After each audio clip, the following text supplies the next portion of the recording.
श्रीगुरुभ्यो नमः। हरिः ओम्। भूमिर्भूम्नाद्यौर्वरिणान्तरिक्षं महित्वा उपस्थेते देव्यदितेऽग्निमन्नादमन्नाद्यायादधे आयङ्गौः प्रश्निरक्रमीदसनन्मातरं पुनः पितरं च प्रयन्सुवः त्रिगुंशद्धामविराजति वाक्पतङ्गाय शुश्रिये प्रत्यस्य वहद्युभिः अस्य प्राणादपनत्यन्तश्चरति रोचना व्यख्यन्महिषः सुवः यद्वा क्रुद्धः परोपमन्युना यदपर्या सुकल्पमग्ने तत्तव पुनस्तोद्दीपयामसि यत्ते मन्युपरोक्तस्य पृथिवीमनुदध्वसे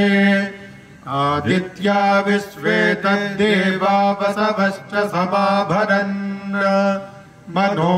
ज्योतिर्जुषतामाज्यं विच्छिन्नै यज्ञगुंसभिमन्दधातु बृहस्पतिस्तनुताभिमन्नो विश्वे देवा इहमादयन्ताम् सप्तदे अग्ने समिधः सप्त जिह्वा सप्त हृदयः सप्तधाम प्रियाणि सप्तहोत्रा सप्तधा यजन्ति सप्तयोनिरावृणस्वाघृतेन पुनरूर्जा निवर्तस्व पुनरग्न इशायुषा पुनर्नः पाहि विश्वतः सहरय्या निवर्तस्वाग्ने पिन्वस्वधारया विश्वप्स्निया विश्वतस्परे लेखः सलेखः सुलेखस्तेन आदित्या आज्यञ्जुषाणाभियन्तु केतः सकेतः सुकेतस्तेन आदित्या आज्यञ्जुषाणाभियन्तु विवस्वागुम् अदितिर्देवजूतिस्तेन आदित्या आज्यञ्जुषाणाभियन्तु आप उन्दन्तु जीवसे दीर्घायुत्वाय वर्चस ओषधेत्राय स्वैनग्गस्वधिते मैनगूहि कुशीर्देवश्रूरेतानि प्रवपे स्वस्त्युत्तराण्यशीयापो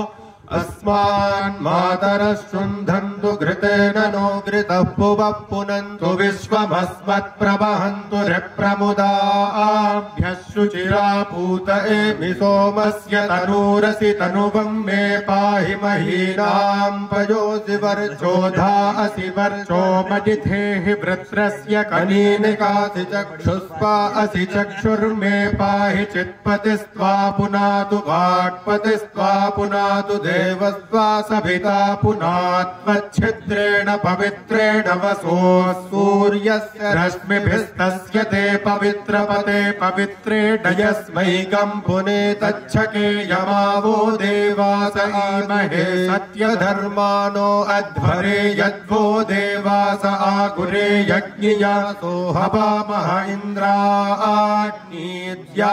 पृथिवी आप ओषधीस्वन्दीक्षाणामधिपतिरसीहमासन्तं पाहि ॐ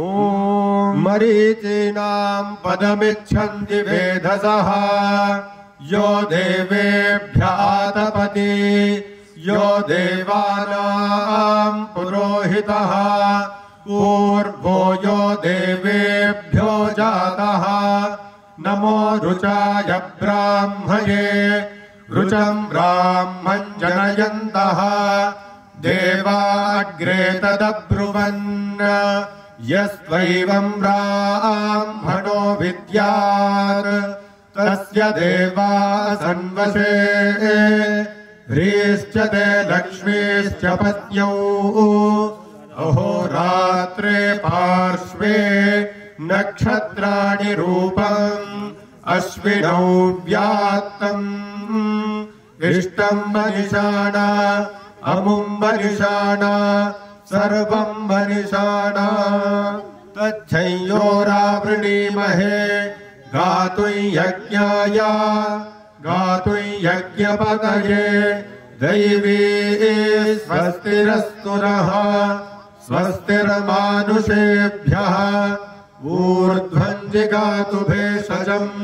सन्नो अस्तु द्विपदे शञ्चतुष्पदे।